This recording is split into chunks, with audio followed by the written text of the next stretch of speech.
le taureau s'appelle Zeus, parce que dans le mythe grec qui raconte l'enlèvement de la reine de Syrie, Zeus tombe éperdument amoureux de la jeune femme. Il faut savoir que Zeus tombe amoureux d'à peu près tout le monde tout le temps. Non, je rigole, mais c'est un coureur de jupons. Et pour séduire la belle, il se transforme en taureau blanc. Alors ce taureau qu'on a jouera, si on peut dire, le rôle principal, puisque en 2018, au mois de juin, pour les intéressés, vous pourrez voir une jeune femme sur le dos de ce taureau qui sera un adulte à ce moment-là et qui aura été apprivoisé. Et donc aujourd'hui, je lui mouille un petit peu le front et je lui ai donné son nom, donc il s'appelle Zeus.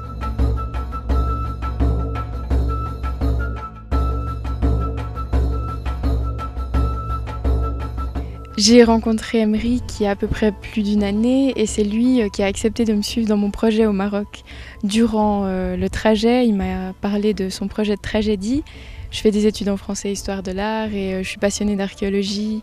J'ai passé plusieurs séjours en Grèce et tout ce qui touche à la mythologie, à l'Antiquité, c'est des choses qui me passionnent et je me suis dit que de pouvoir être porte-parole et de partager ma passion sur une création théâtrale qui peut faire que le public soit touché par ces sujets, je me suis dit ok, donc c'est avec grand plaisir que je participe et que je soutiens Emeric pour son projet.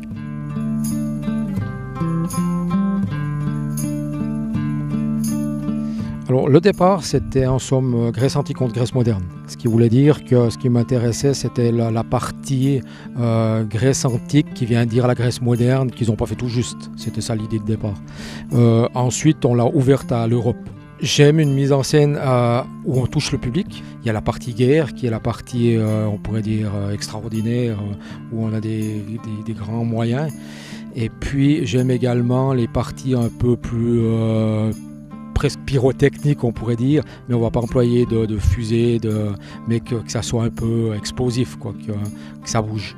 Léa montera le taureau, donc il sera monté par Léa.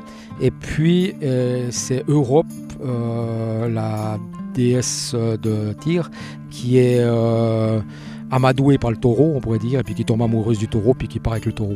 Le fait qu'il y ait des animaux dans la pièce de théâtre, le fait que ça soit joué à l'extérieur, dans la nature, c'est des aspects qui m'intéressent. Ensuite, le thème, pour moi, c'est quelque chose d'intéressant, c'est-à-dire on parle d'une histoire commune en Europe, mais on écrit ça en Suisse, alors que par moments on se sent à la fois exclu, mais géographiquement parlant, on est vraiment au centre et on est vraiment touché par ces questions de l'Europe en général. Et c'est pas du tout moraliste, c'est pas ça l'idée, c'est on met en avant, on passe un bon moment, en même temps c'est une tragédie certes, mais avec de l'espoir à la fin, et ça aussi, ça me parle beaucoup. Emeric qui termine sa pièce en disant que l'espoir, elle est dans la jeunesse, et ça, je trouve ça chouette, parce que même à ce niveau-là, par moments, il y a des pessimistes qui disent que notre génération, elle est foutue et qu'on fera jamais rien de bien. Et moi, je pense que c'est au contraire, s'il faut avoir de l'espoir, c'est en nous, puis dans les prochains.